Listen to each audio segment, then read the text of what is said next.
Peveril Castle is a ruined 11th century fortress in the village of Castleton, situated above a giant cave opening called Peak Cavern, otherwise known as the Devil's Arse. Peveril Castle is first mentioned in the Domesday Survey of 1086 following the Norman conquest of England, where it served as the main settlement, or caput, of the feudal barony of William Peverel, a tenant-in-chief for William the Conqueror. The castle was recorded as standing at Pechesers, which has been translated as both Peak's Tail and Peak's Arse, becoming an independent lordship as the economic heart for the region's administration and the collection of taxes. Peveril Castle was roughly triangular in shape and situated on a naturally defensible hill with insurmountable cliffs.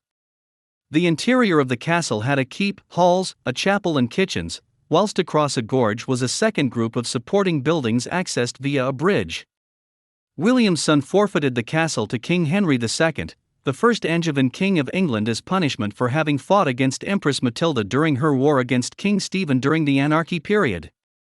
With Henry's death in 1189, Richard the Lionheart was coronated and granted lordship of the Peak to his brother John.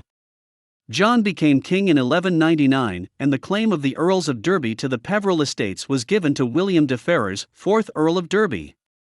During the 14th century, the castle and estate passed to a succession of royalty and supporters of the crown for the income the castle collected, including Queen Eleanor of Castile, Queen Isabella of France, and Queen Philippa of Hainault. After the estate was granted to John of Gaunt, Edward III's third surviving son, Peveril's importance as an administrative centre was in decline, and the castle was stripped for leave to be used at Pontefract Castle. The castle hosted local courts until the 1600s for both for the terror and punishment of offenders, but by this time it was in decay, and was described in a later 1609 survey as very ruinous and serveth for no use. The gorge beneath the castle leads to England's largest cave opening, thought to have been the site of human habitation since the late Paleolithic period.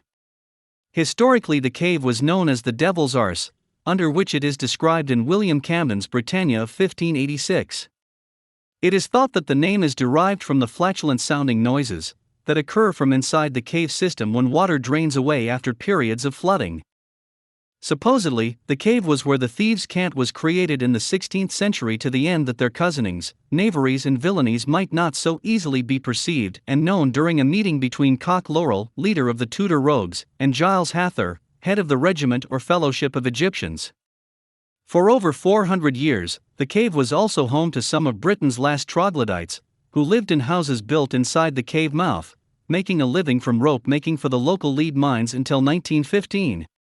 The name of the cave was changed from Devil's Arse to Peak Cavern in order to not cause offense to Queen Victoria, during an official visit in 1880 for a concert.